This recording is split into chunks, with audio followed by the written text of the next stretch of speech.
Labours in England. The first 2 weeks after we landed in Liverpool, we spent in visiting among the churches and unorganized companies of Sabbath keepers in England. At Grimsby we found the mission, or Office of the Present Truth, occupying a convenient, well-lighted, and pleasantly located building. All the work on the paper, except the press work, is done in this building, and most of the workers live here. There is also in the house a good-sized room, which is used for meetings.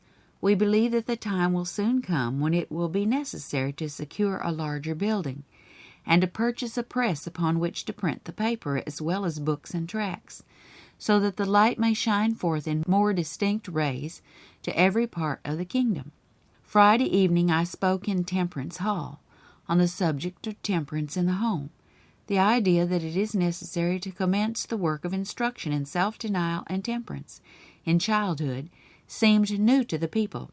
The most respectful attention was given as I tried to impress upon parents their accountability to God, and the importance of laying the foundation of firm principles in their children, thus building a barrier around them against future temptations. Sabbath forenoon, when the little company of Sabbath keepers assembled for worship, the room was full and some were seated in the hall. I have ever felt great solemnity in addressing large audiences and have tried to place myself wholly under the guidance of the Savior. But I felt even more solemn, if possible, in standing before this small company who, in the face of obstacles of reproach and losses, had stepped aside from the multitude who were making void the law of God, turned their feet into the way of His commandments. In the afternoon, a Sabbath school and social meeting were held. I spoke about 30 minutes in the meeting, and others followed. As I listened to the testimonies borne, I could not but think how similar is the experience of all true followers of Christ. There is but one Lord, one faith, one baptism. Sunday forenoon we had another meeting of the brethren and sisters, and in the evening I spoke in the town hall. This, the largest audience room in the place, was crowded, and many were obliged to stand. Those who were best acquainted with the hall estimated that there were 1,200 present. I've seldom seen a more intelligent, noble-looking company. The Union Temperance Prize Choir volunteered to come and sing. This choir, which was composed of about 50 voices, did justice to the English love of music by singing 7 pieces, 3 at the opening, 2 at the close, and 2 after the benediction. The subject of the evening was the love of God, and as I reflected that not until the last great day would I again meet all there assembled, I tried to present the precious things of God in such a way as to draw their minds from earth to heaven, but I could only warn and entreat, and hold up Jesus as the center of attraction, and a heaven of bliss as the eternal reward of the overcomer. Monday we visited Ulceby, where a little company of Sabbath keepers had been raised up through the labors of Brother A. John. These manifested the deepest interest, as their attention was called to the importance of searching the Scriptures to ascertain what is truth.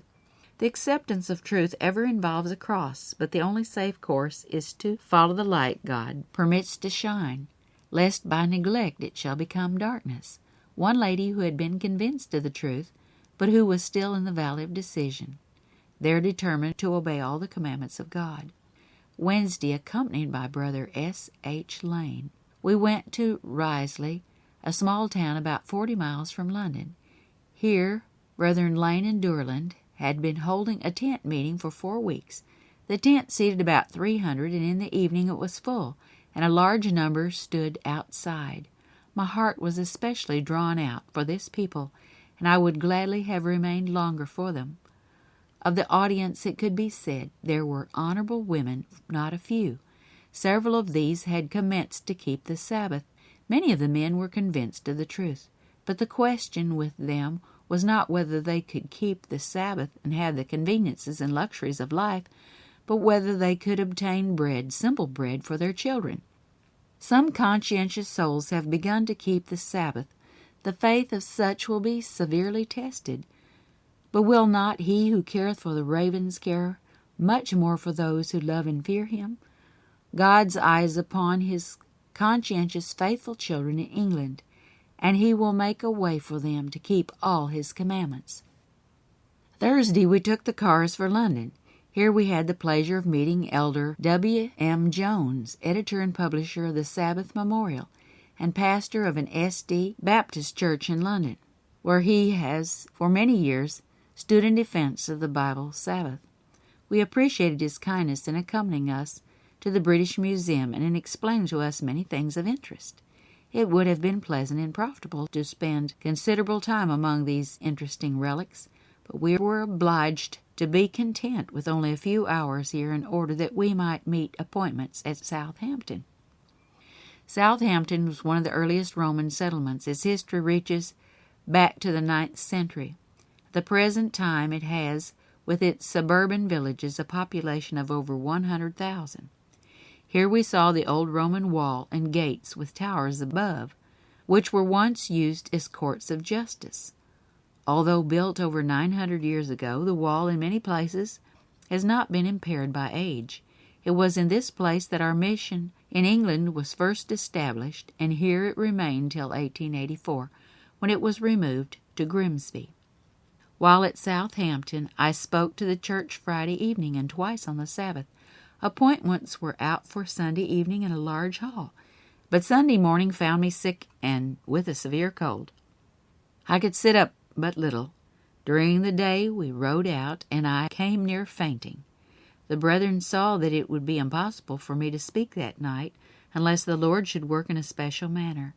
I tried to pray over the matter and decided to do my part.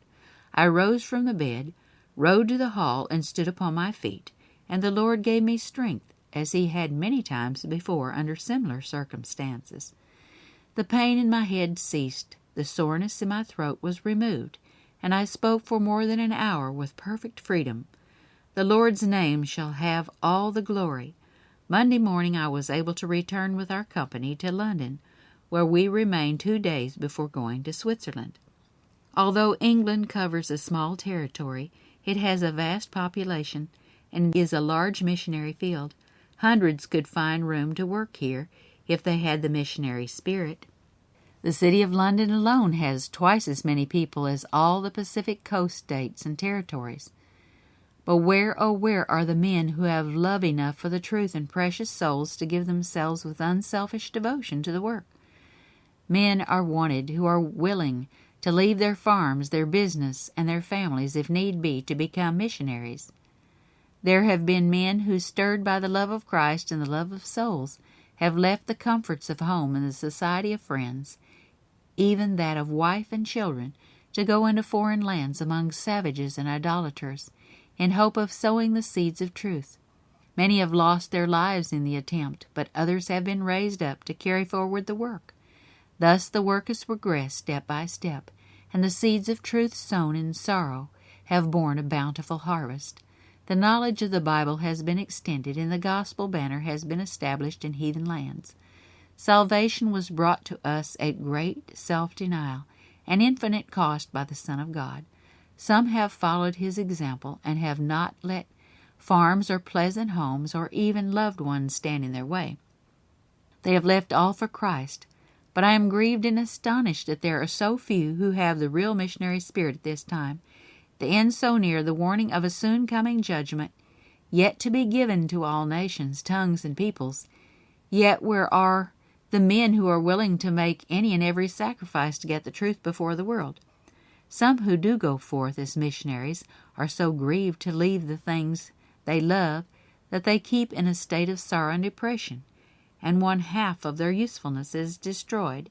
They are not called to go among heathen or savages to suffer for food or clothing, nor are they deprived of even the conveniences of life, and yet they look upon themselves as martyrs. Such are not bold soldiers of the cross of Christ. They do not give him willing service. True, there are many difficulties to be met in presenting the truth even in Christian England. One of the greatest of these is the difference in the condition of 3 principal classes, and the feeling of caste, which is very strong in this country. In the city, the capitalists, the shopkeepers, and the day laborers, and in the country, the landlords, the tenant farmers, and the farm laborers, form 3 general classes between whom there are wide differences in education, in sentiment, and in circumstances. It is very difficult for one person to labor for all classes at the same time. Wealth means greatness and power, poverty little less than slavery. This is an order of things that God never designed should exist. Nothing of this kind was seen anciently among his people when he was their acknowledged leader.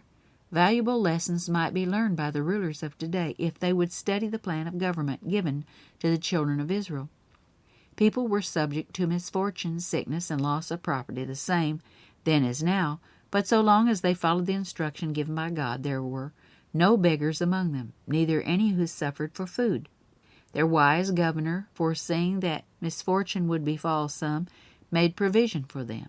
When the people entered Canaan, the land was divided among them according to their numbers, and special laws were enacted to prevent any one person from joining field to field and claiming as his all the land that he desired, or had money to purchase. No one was allowed to choose the most fertile parts for himself, and leave the poor and less desirable portions for his brother, for this would cultivate selfishness and a spirit of oppression, and give cause for dissatisfaction, complaint, and dissension. By the special direction of God, the land was divided by lot. After it had been thus divided, no one was to feel at liberty, either from a love of change or a desire to make money to trade his estate. Neither was he to sell his land unless compelled to do so on account of poverty. And then, whenever he or any of his kindred might desire to redeem it, the one who had purchased it must not refuse to sell it. And if the poor man had no one to redeem it for him, and was unable to do so himself in the year of Jubilee, it should revert to him, and he should have the privilege of returning to his home and again enjoying it. Thus the poor and unfortunate were ever to have an equal chance with their more fortunate neighbors. More than this, the Israelites were instructed to sow and reap their fields for 6 successive years, but every 7th year they were commanded to let the land rest. Whatever grew of itself was to be gathered by the poor, and what they left, the beasts of the field were to eat. This was to impress the people with the fact that it was God's land which they were permitted to possess for a time, that he was the rightful owner, the original proprietor, and that he would have special consideration made for the poor and unfortunate. This provision was made to lessen suffering, to bring some ray of hope, to flash some gleam of sunshine into the lives of the suffering and distressed. Is any such statute regarded in England? Far from it. The Lord set needy human beings before the beasts, but this order has been reversed there. And compared with the poor, horses, dogs, and other dumb animals are treated as princes. In some localities, the poor are forbidden to step out of the path to pick the wildflowers, which grow in abundance in many of the open fields. Anciently, a man, when hungry, was permitted to enter another man's field or vineyard, and eat as much as he chose. Even Christ and his disciples plucked and ate of the corn through which they passed. But how changed the order of things now! If the laws given by God had continued to be carried out, how different would be the present condition of the world, morally, spiritually, and temporally. Selfishness and self-importance would not be manifested as now, but each would cherish a kind regard for the happiness and welfare of others, and such widespread destitution and human wretchedness as is now seen in most parts of England and Ireland would not exist. Instead of the poorer classes being kept under the iron heel of oppression by the wealthy, instead of having other men's brains to think and plan for them in temporal as well as in spiritual things, they would have some chance for independence of thought and action. The sense of being owners of their own homes would inspire them with a strong desire for improvement. They would soon acquire skill in planning and devising for themselves. Their children would be educated to habits of industry and economy, and the intellect would be greatly strengthened. They would feel that they are men, not slaves, and would be able to regain to a great degree their lost self-respect and moral independence. It is not impossible that deer might often be replaced by equally beautiful herds of cattle. Their landscape, gardening, and ornamental building behind immense stone walls might be carried on with less contempt for expense. That there would be less money to spare for yachting and for building dog palaces and hiring men to care for them. Indeed, we might then reasonably look for simplicity of manners to be manifested among the higher classes instead of their present exclusiveness and notions of their own dignity, and for high thinking to take the place of high living. In a country where so large a part of the people are kept in such a state of servitude to the wealthy and the higher classes are held in bondage by long-established customs, it is only to be expected that the advancement of unpopular truth will at first be slow. But if the brethren will be patient, and the laborers will be fully awake and thoroughly in earnest to improve every opportunity which presents itself for spreading the light, we are sure that an abundant harvest of souls will yet be reaped from English soil. By tact and perseverance, ample means will be found for reaching the people. There will no doubt always be difficulty in reaching the higher classes, but the truth will often find its way to the nobleman by first reaching the middle and poorer classes. This was the case in Paul's day.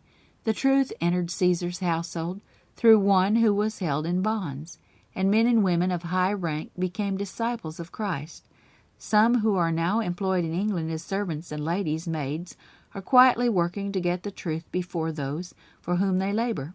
Thus, through servants or relatives, the truth will reach the honest-hearted among the highest as well as the lowest. Energy and a spirit of self-sacrifice and self-denial are needed in entering the missionary field. I know whereof I speak. Resolute and unyielding men will accomplish much.